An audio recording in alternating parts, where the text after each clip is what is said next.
at the International Conference Toward the Science of Consciousness 2015 in Helsinki. Two giants in the fields of neuroscience are present. One from America, Professor Walter Freeman, and one from Europe, Professor Jean-Pierre Changeux. And this is a unique opportunity to investigate or explore what these two gentlemen have to say about consciousness and their view on consciousness and how it has developed throughout the decades that they have been working in this field. My name is Hans Liljenström, and I'm the project leader of a HumaNatE exploration project, which is a John Templeton Foundation project, and which is hosting this dialogue. So I'm very happy to have you here today.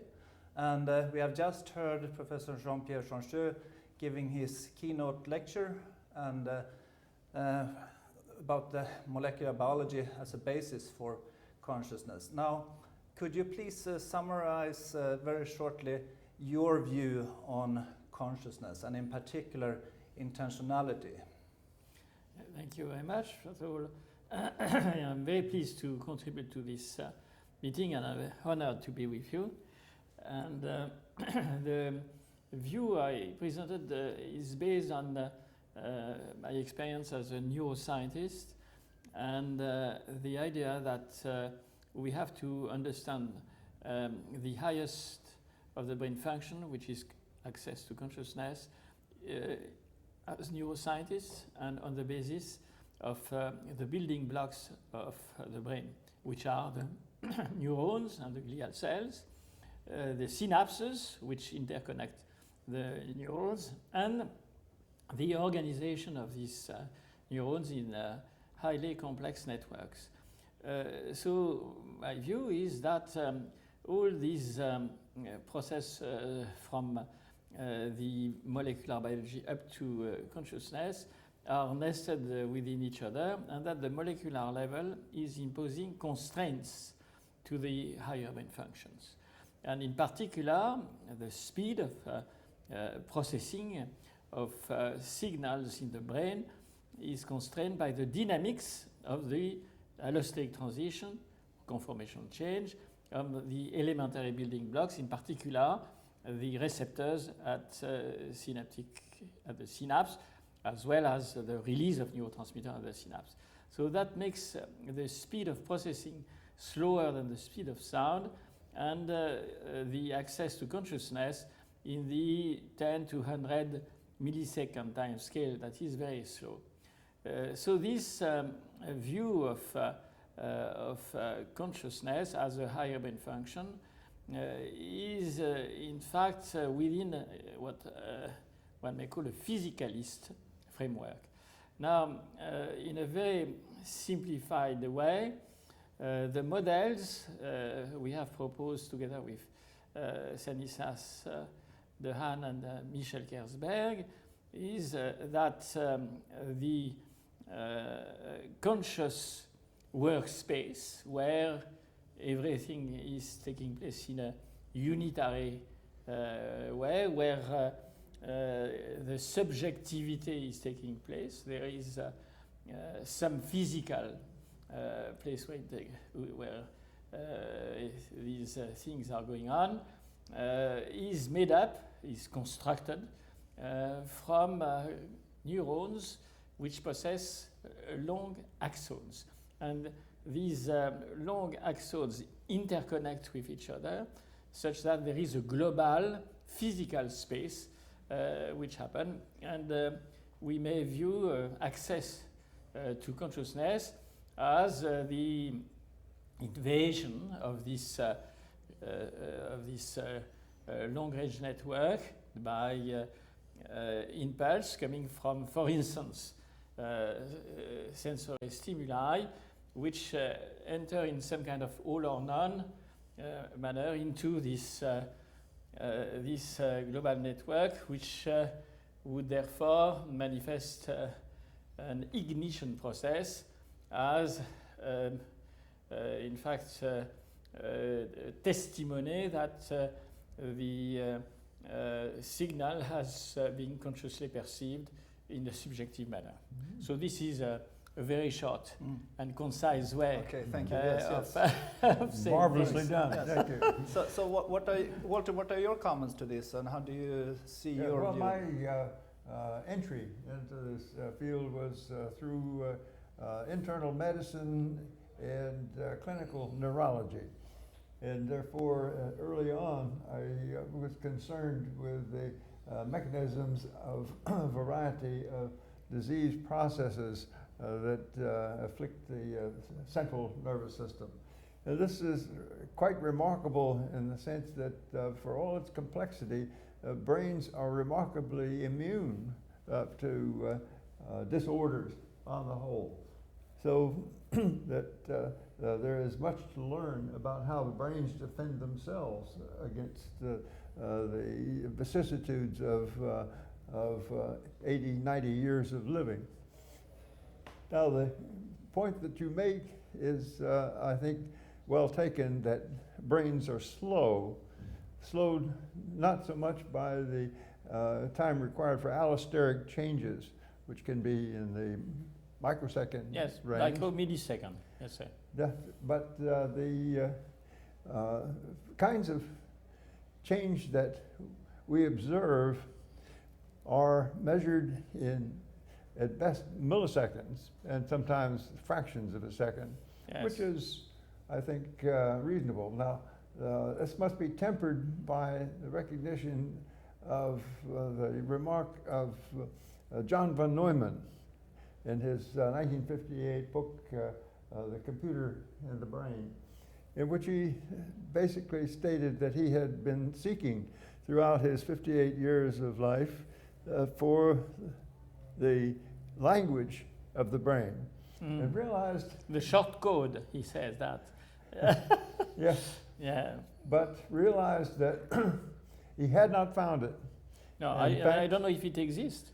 Well, that was his point, is that whatever the brain code was, it was not mathematics and not language or natural language, but one thing was clear to him, that brains could do in very few short steps what computers required millions of steps Sure.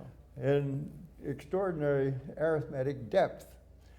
And therefore, one should seek the nature of these short steps. And when the time came for me to move on from clinical studies into basic science, I undertook this study of the transitions, the changes in brain state, which might correspond to these few short steps. And we found them, that there is, in fact, a remarkable widespread phenomenon of what we've learned to call phase transitions, that the key to understanding neural systems is not so much the neural network of individual neurons, but rather the felt-like tissue of neuropil, and the mechanism by which neuropil can generate exceedingly powerful messages or events. Some of these are, in fact, among the most difficult and challenging problems of clinical neurology involving pain, the neuropathic process in which there is a paroxysm of intense pain accompanying an intense metabolic discharge, of such, for example, as trigeminal neuralgia. Well, this has become our model of the operation by which perception takes place. And that will bring us, in an appropriate time, to the process of intention, which Okay, we but- study in the process of intentionality, which, in my view, precedes consciousness, that we will not understand consciousness until we have clearly understood intention as Okay. that which distinguishes the operations of animals like ourselves and machines. Machines can act, but they cannot intend. But we What can do you come see? back on that as a second step. But I would like to react to your first mention of phase transition. So in our example, we have evidence experimentally for some kind of threshold to the access to consciousness. And this is that there is some kind of more or less all or none reaction which is taking place in the 100 millisecond time scale for access to consciousness. In action potentials, are you thinking? Yes, of course. Well, in the recording. So Don't say it, of course. the question is whether this ignition process that we assume Stanislas and myself to be a manifestation of the subjective perception of, for instance, a sensory or visual signal from the outside. Does this match with your phase transition view, or do you think that this is different? Because in our case, of course, the neuropil is involved. The neuropil being, in fact, that's where the synapses take place. And so there is a very important neuropil in the case of the global neuronal workspace, because that's where all the long-range connection interconnect between neurons. So we postulate a strong neuropil in our case. So would it be some relationship between your phase transition and the ignition process? Our there's likely to be a strong connection, even though I don't understand enough yet of what you have in mind to be sure of this. But we do have evidence of the transition from But what kind of firing evidence? patterns, What do you record? electrophysiological evidence of recording unit activity and of dendritic field potentials. Sure, okay, so We're that's always- exact. But we are. Yeah, but we are doing this.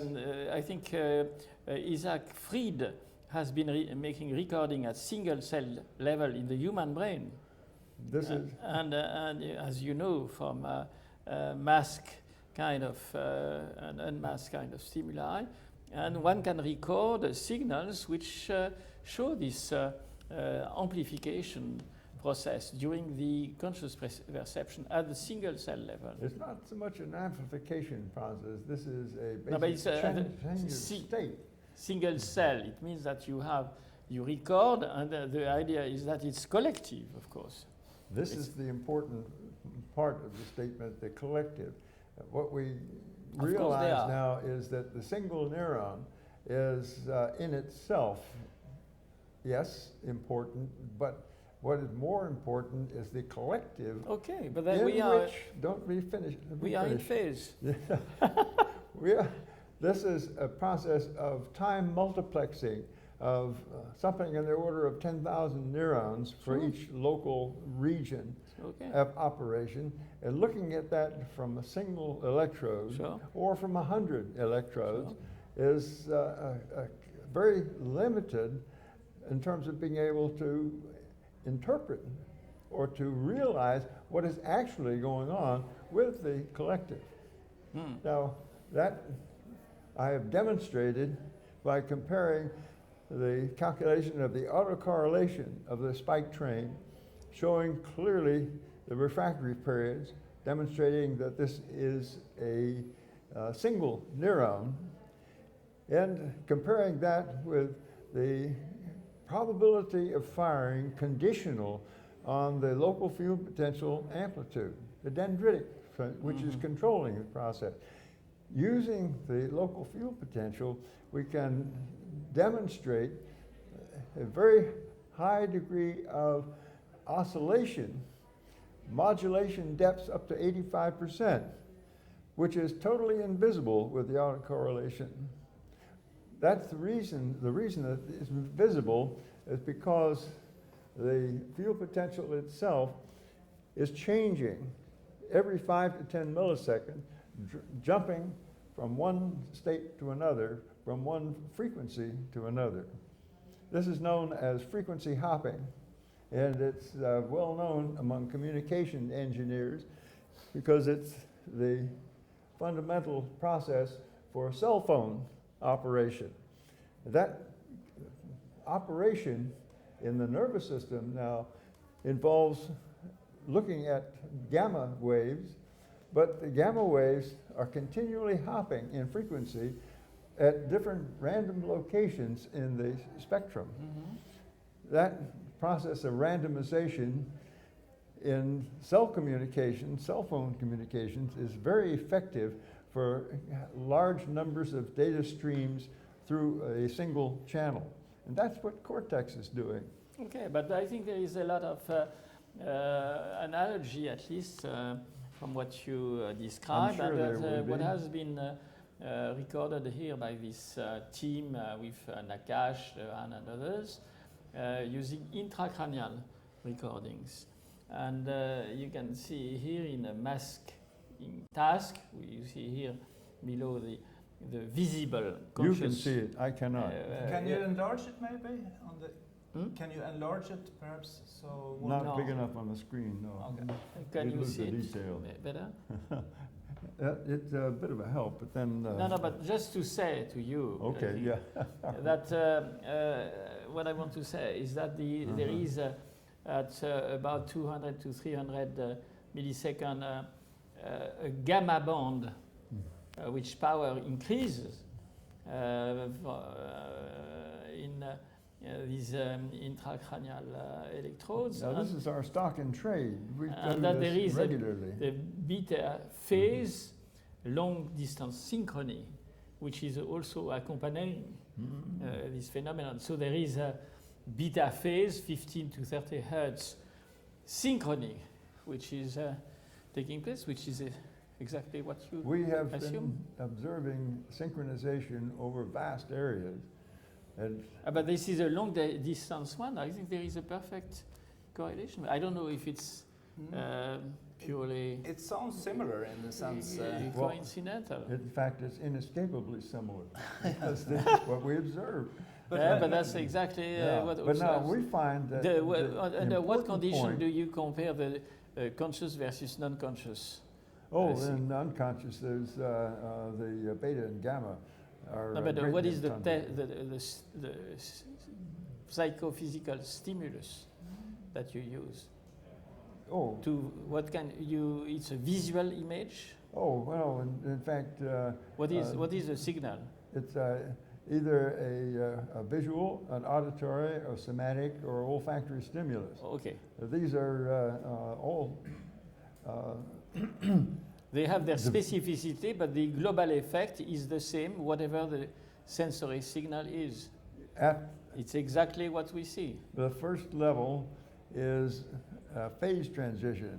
And now let me describe what the phase transition is. But why do you use the word phase transition? Because it means that it's a physical phenomenon, exactly. which is perhaps too precise. It's working with spins. No, in terms but of is it going to work with action potentials? Yes. Action potentials are only a small part of this process. That what is important is the locking together in coherent oscillation. Okay, that's what we over see. The large areas. Yeah, but why do you use the word phase transitions? Oh, because the tissue that we are recording from in the one state will have a gas-like distribution of action potentials, random firing, no pattern, no organization. And the transition now is to a highly ordered population of cells in which there is marked oscillation of the kind that I've just described. Yeah, but that's... So that now is a liquid-like state. And it has it's a much metaphor. higher... It's a metaphor. Exactly. It has a much higher metabolic demand in terms of energy consumption. You know well that the rate of energy consumption, dissipation in cortex is tenfold greater than any other tissue in the body, with the Yes, but, exception of kidney but tubules. unfortunately, there is not much difference between the subject being awake and being asleep. This is important. That No much. There's Not plenty much. of. Not much difference. That's right. The brains in sleep are quite active. Yes, they Compare that with coma, and you have something else. Okay, but May I I- think we should shift to some. Yes, may I bring back to the question of intentionality? Yes. Because you, Walter, said that intentionality precedes consciousness. And how do you view that, Jean-Pierre? I mean, the relationship between intentionality and the consciousness. You know, I think the first question one may ask is, what is intentionality? You know, so what I consider is that intentionality is based on the distinction between your own thought and the information which is coming from the outside. So you have some kind of internal motivation, let's put it this way, which is from endogenous origin, while sensory perception is coming from the outside world. And we can separate what is our intention, our internal view of the world, from what's coming to our brain. Now, it means that there is inside our brain some kind of activity which may, if you wish, precede the signals coming from the outside world, or our motor behavior, which would be the consequence of this intention and decision making. Mm-hmm. And of course, this is a case in this slide where one can compare the brain imaging, which anticipates the action of pressing a button. Okay, the subject think of pressing the right button and thinks pressing the left button. And you can visualize inside the brain some state of activity which anticipates the motor action. And this has been very well demonstrated. Okay. So it is based on one property of the human brain, which is to have a very strong spontaneous activity. So you don't need to have stimuli from the outside world for the brain to be active. And in short, an intention would be spontaneous activity of the brain, which is localized and restricted to a certain network of neurons, which anticipate How the does action that of the fit world. with your What do you action react to that? perception cycle? There are elements of clear overlap in identity, but some question of organization. My picture is based on observing the dendritic potentials of paleocortex and neocortex in animals trained to perform discriminative tasks, Sure. and likewise in human. In fact, I'm most proud of our recordings from an 8x8 electrode grid, 64 electrodes placed on the inferior temporal gyrus of a patient under observation for surgical treatment of epilepsy. And we have some beautiful recordings of her performance in various tasks of discrimination. Probably the most compelling for me is when she's on the phone talking with her husband. So that gives rise to a clear-cut spatial pattern of amplitude modulation of beta activity. And that can be readily distinguished when she's doing a game on a computer or listening to music and so forth. So that poses for us the idea of the action perception cycle from Maurice Merleau-Ponty, by which the individual will conceive of some future state that requires acquisition of new sensory information. This we observe in the form of a spatial pattern of amplitude modulation of the beta activity preceding the action which the individual takes, leading now to sensory input as the consequence of the action taken.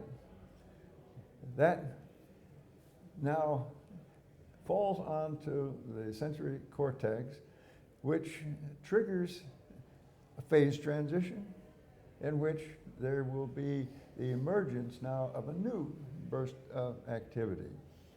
And in the process of doing this, the brain accommodates. It changes itself to incorporate the consequences of its own action. And we see this now as the fundamental technique by which the brain explores the environment by making hypotheses of what is to be found, predicting what the findings will look like in each of the sensory modalities. Putting these together in the entorhinal cortex, transmission through the hippocampal formation for labeling and time and place of the acquisition of this batch of understanding. And now, so this is some kind of global neuronal workspace access. This is it exactly. What we see is, this is not a new term. No, I don't. We share this. Obviously, we're looking at the same brain. No, we're both excellent and we are looking at the same thing in the same brain. That's right. Yeah, I hope. We cannot fail to overlap. No, I hope not. You've been doing this now almost as long as I. But not so much. It's coming. Yes. Yes, you'll grow up one of these days. So that's basically, and I might point out that the term intention was coined first, not by Aristotle, but by Tommaso d'Aquino, who conceived intention as the outward thrusting of the body into the environment to experience the resulting impact and to learn by accommodating to what the changes were.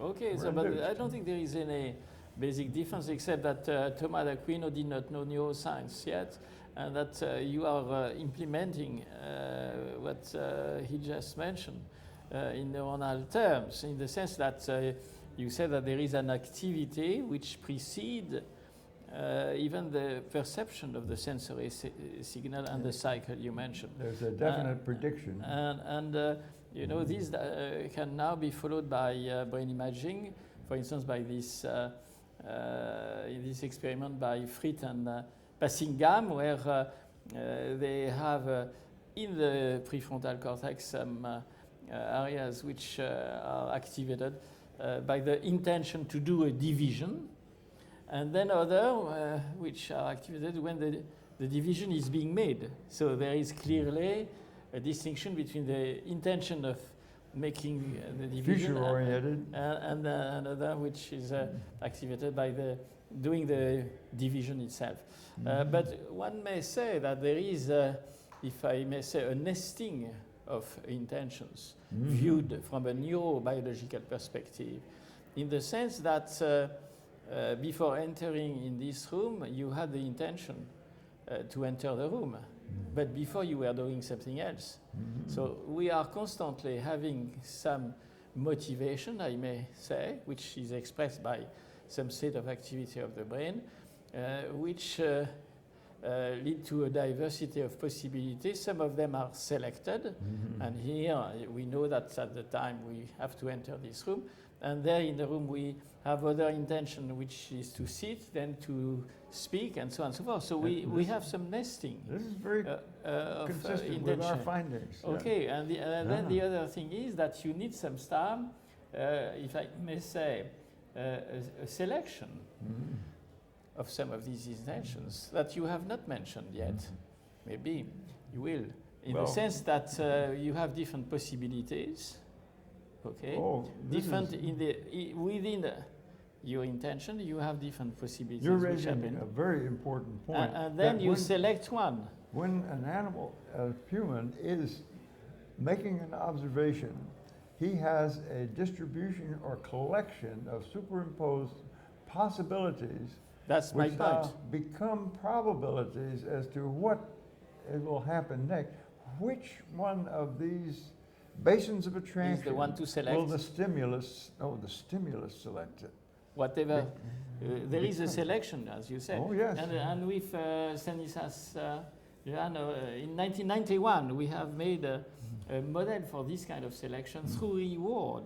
And we think that there is some reward accompanying. No, definitely. Cannot fail. In the sense that you may have even a neurochemical basis for this selection of intentions, so that you follow and then take a decision and act. And where would this selection take place? Well, the idea in the model we built for the Wisconsin card sorting task was in the prefrontal cortex. Do you agree on this? I would say it takes place much earlier. In fact, it's not a single step. We identify 3 steps. One in which there is the categorization of the stimulus in the primary sensory cortex.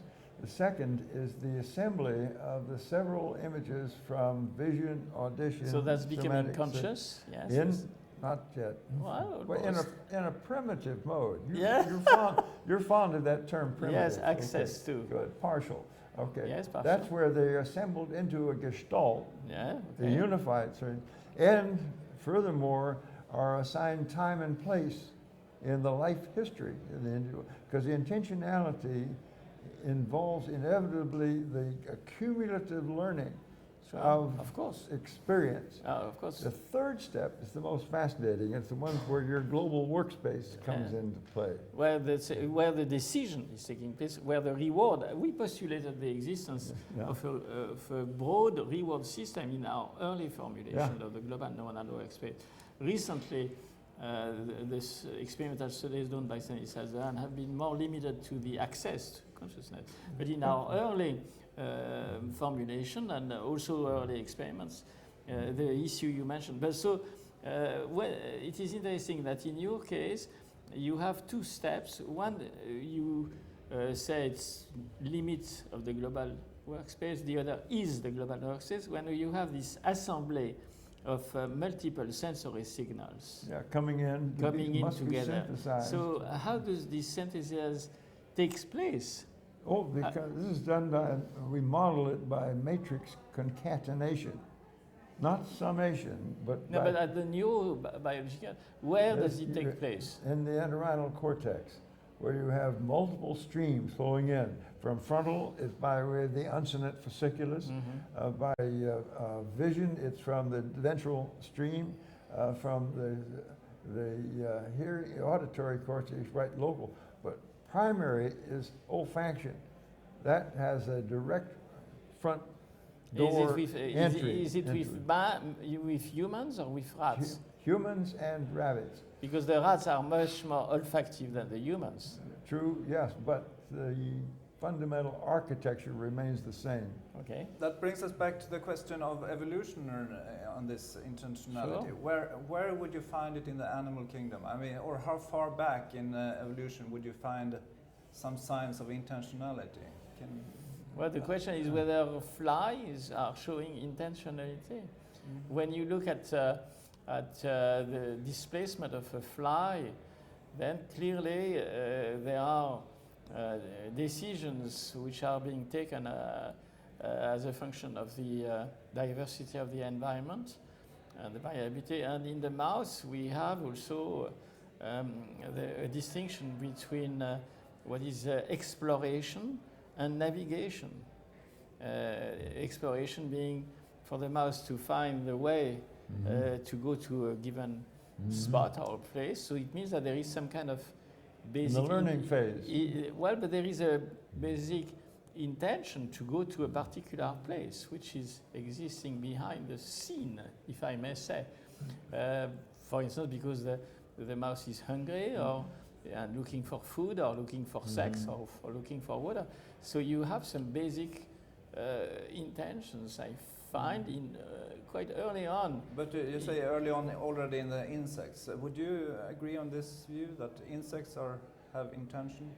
I would say that that this becomes apparent only in the higher order insects, bees, bees and termites, and other social and ants. Social insects have an embodiment of consciousness or of well, it's of not awareness. intention is not necessarily consciousness, because you may have none. According to the description, there is a 3-step. Yeah. And so there might be some non-conscious step. Yeah, I shouldn't have said conscious, because that obviously is... because the level of speculative. consciousness, the question Hans raised is whether you may have different levels of intention, in other words, independently or non-parallel necessarily by consciousness, that in the sense that you may have intention which are non-conscious. I say that intentionality has emerged in Earth's geological history independently 3 times. Once in vertebrates, and once in mollusks, as witness cuttlefish, and octopus, and squid, and once in arthropods, and elaborated from those 3 platforms. So that whether there is life in other planets, I think, has already been answered. It's inevitable. But if you say that the intentionality is so far back, but you also say that the intentionality precedes consciousness, so it's not necessarily that these animals are conscious of their intentions. Or have the same level of consciousness as humans have. It may be a lower level of consciousness. You talk about minimal consciousness. Yes. Which animals would have that? Well, maybe I think the arthropods or the octopus already have this. And the newborn, and I emphasize the fact that the newborn does not have all the different aspects and features of the adult consciousness. The newborn has some elementary consciousness, have already the global neuronal workspace, but may not have, let's say, the self consciousness developed as for year-old child, fact, or the theory of mind, which is coming even later. We can pinpoint pretty well when self-consciousness becomes Oh aware. yes, you can see they start to touch themselves. Sure. You have this marvelous experience that the child at a certain young age will see himself in a mirror, and he goes around behind to see who's there. Yes. Okay. And instead of I realizing. think the mirror test is a very interesting But also test. chimpanzees and elephants can do this. Well, they can do that. The chimpanzee in some conditions, and the elephants as well. While it is very systematic in the case of in the human child. You know, it's something which is also a step to a further development, which is taking place in human, to not only self-consciousness, but the recognition of self and the other, which is another step in the evolution of consciousness. And the intent to deceive, that's another level. Yes, it's another. So we agree that there are several levels of consciousness, which is sometimes it's a bit forgotten in the discussions on consciousness. But it also is interesting to see, you mentioned the social insects, the social interaction as an important aspect, and you are now working also with social cognition, so to say, or interactions. But I would say that there is a difference between insects and human beings, is that the insects may be social, they hardly be conscious, and they are not rational. So I think the human brain, to my opinion, is characterized by three features: consciousness, to be social, and to be rational. And to be altogether social and rational is unique, to my opinion, to the human species, even though in some cases humans are not rational.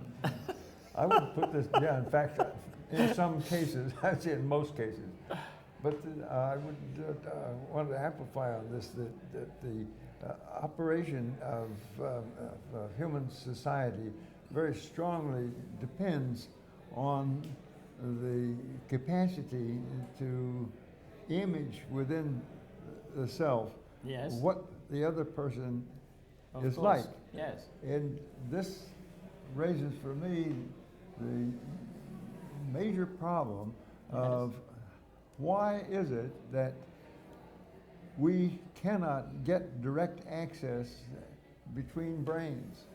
There's no direct telepathic communication. There's all kinds of circumstances in which people can imagine and create an understanding, an empathy, which is for many of us astonishing with the minimal tools that we have of the muscles of the face and the mind to interpret. But these the patterns. Darwin has showed that That's right. clearly that we can read emotion on the face It's amazing. of the subject. Yeah. But what I found very striking in this discussion now is how is what is called the theory of mind, how can we evaluate what the other think, and whether we are going to apply to him or her the same thing that we would like ourselves to be treated. And this is this self-other relationship, which is crucial in social life. That's right. That's right. And it's sometimes perturbed. And I just want to show you a few slides during Before the you show- religion wars. Before you show your orgy of slides, let me make a comment here that there is a necessity to define and explain the fact that the cerebral cortex undergoes what I'm calling phase transition. Yes, but that's a exactly the point I formation- want to show you. I know. I'll take a look. I'll be pleased to look for you. Okay. I'll even put my glasses on. Yes. Okay, but let me finish. No, Yeah. please This- explain yourself. This process is embodied Sure. in synchronization, coherent oscillation over the entire cerebral cortex Yeah. in humans. And that this is a synchronization which has an abrupt onset and then vanishes within 3 to 5 cycles of the carrier frequency, meaning that it is self-limited. But then it can happen again. Now, this is the process that we have to explain using quantum field theory of how it is that a global coherence can occur 5 to 10 times per second in an orderly progression. Yeah, but we discussed these coherent oscillations. You have already an answer to that. And No, we don't have it. Well, Well, yeah, I do. you do. But what I wanted to say is that we know very well when we are speaking English Yeah. and French, for me, and I am not mixing English and French. So there is a switch from one language to another, which is in fact activating simultaneously or making available widely dispersed territories in the human brain. And there is also these phenomena which are known now to occur, where people who look normal, if I may say, in their life, And then suddenly, during religion wars, here from the 16th century, or in the Nazi concentration camp, as you know, and now the banality of evil. Of Daesh, who suddenly shifts to an extremely cruel, unacceptable kind of behavior. So this is indeed something which is actually happening, and in some cases, as you know, as a pathology, because the psychopaths are in fact having an understanding of what the other feel or thinks, but nevertheless is they acting act out violently in an against unacceptable way. Yeah. Yeah, so this is can be pathological, and well, the view, I think we agree on that, that there is some kind of switch from one behavior to another, which Dare I call it a phase transition? whatever you call it, the phase transition, or at least some change in the synchrony of a large population of and that's, And it's I think we are modulated. to agree on that. It's modulated. And this is, of course, something which might be modulated pharmacologically, you know. There are some drugs which are tranquilizers, let's put it this way, which may have some effect. Downers And so on and so and forth. uppers. But what I would like to say is that in... You want me to take a look? no, I think this is a scheme precisely to illustrate the relationship between individuals that you may see here, and shared reward systems. You know, the reward system that I mentioned in the selection may here be shared, but in some cases disrupted and create what. So how to behave then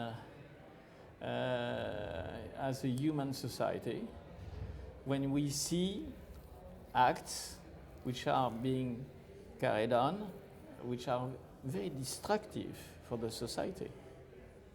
And one way is to propose or create rules of behavior.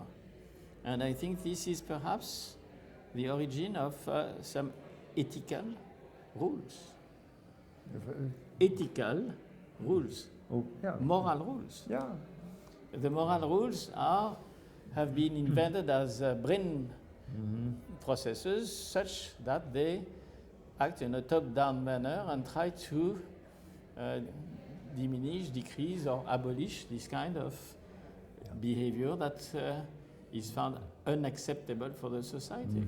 And here I showed one slide, which is the golden rule. You know what the golden rule is? Do unto others as what you do not You- wish done to you, or or do to the other what you wish the other does to you. It's the same in all And, religions. And Yeah. this rule has been invented, in fact, in human history.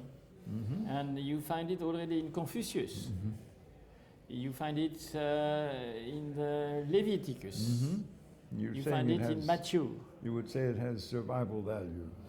It has a universal kind of value, I which would is say. beyond the differences Yeah. between religious traditions or of symbolic systems that human beings have also been inventing. I Yeah. think this is very, very important here because what you're saying and seem to agree on is that consciousness and intentionality actually has a causal effect and play a role in evolution.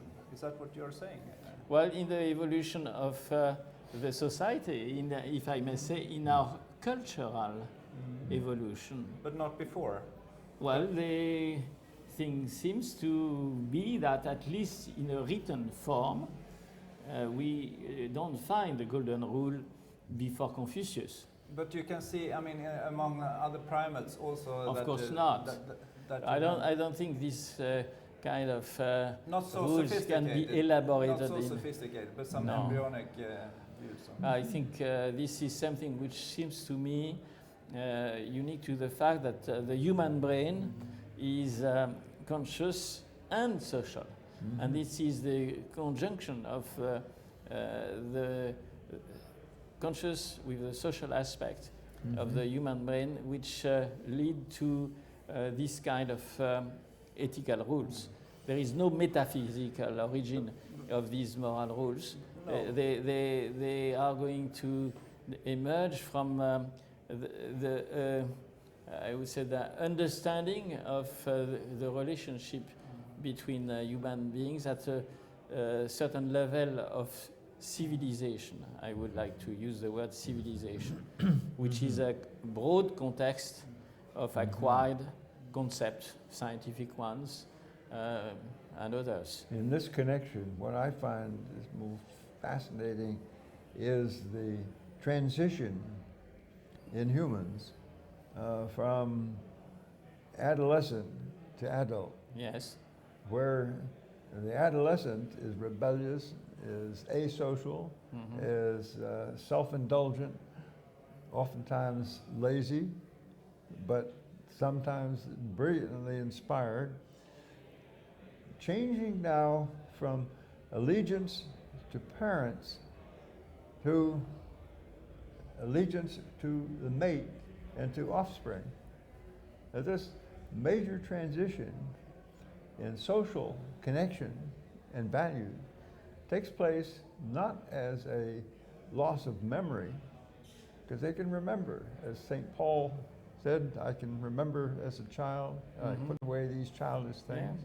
Yeah, that transition is at the core of the survival of and flourishing of the human race. Absolutely. I And may how add does it something take place? to go along what you say. I agree fully with you, just by my own subjective experience, being an adolescent, but also from objective measurements, which have been done in the oscillatory gamma synchrony by Wolf Singer and his team.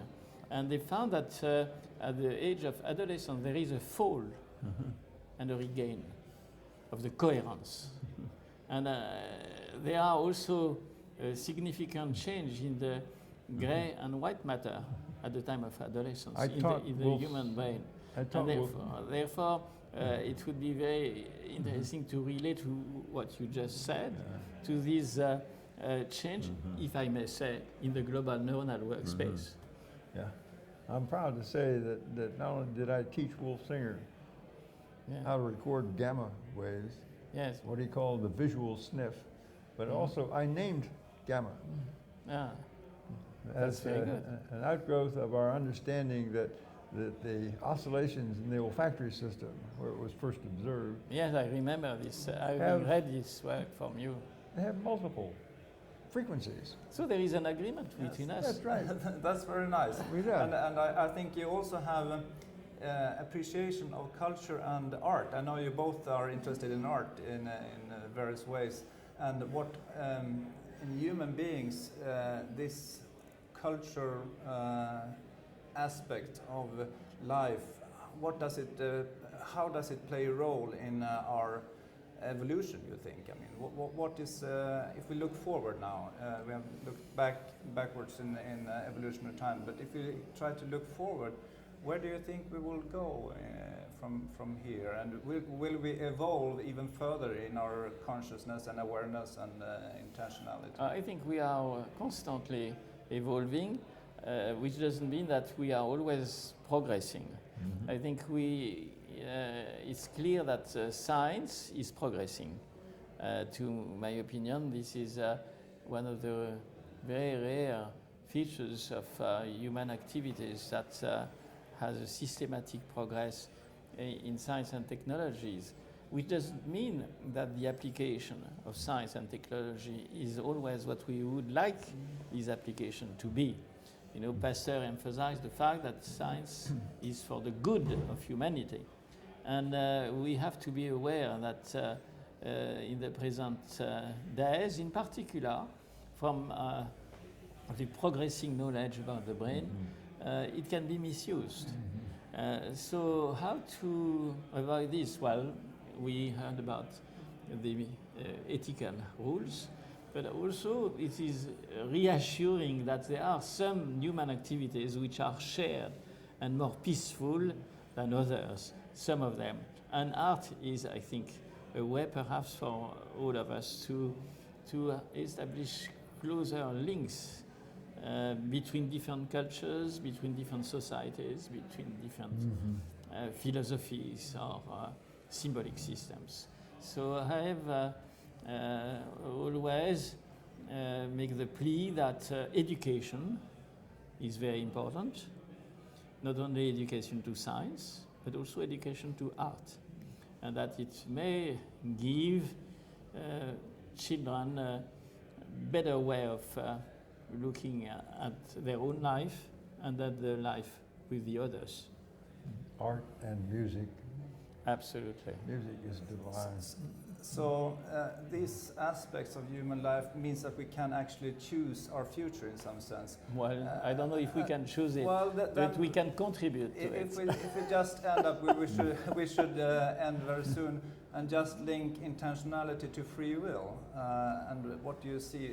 How do you see the link between intentionality in animals or in infants and free will in grown-ups or adults? Well, for me it's very simple, but maybe I will yes, maybe answer. But I think for me free will is simply the fact that, as mentioned about intentionality and decision, making the difference between the step 2 and the step 3 that you mentioned.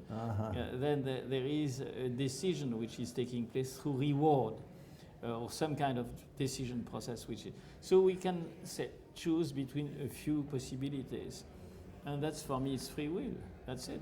I think it's a simplest so free will manifestation. is not an illusion. It is. Oh God, no. It's Well, I think it is. It is. I think depending of what the way you define it, because as Spinoza said, humans feel they are free because they ignore the cause which determine them. Well, in this present situation, we have a choice which is being made, but of course there are causes why we make this choice. What do you say, Walter? I would say that we are in the midst of a revolution which began 800 years ago. This occurred with Tommaso d'Aquino in his revision of Aristotle, where he threw out the unmoved mover, which was the Big Bang of its day, the origin of all the future through determinism. Yeah. So okay. Oh, these words, I think we will end this dialogue. So I think it's universal, yes, if I may put yes. it this way, independent of the society. I think it has been most interesting to listen to you too, and it seems that you agree more than you perhaps thought yes, beforehand. Very much. That's very nice to hear. So thank you very much for this excellent dialogue. Thank you. You're most welcome. Thank you. And thank you for the opportunity to talk.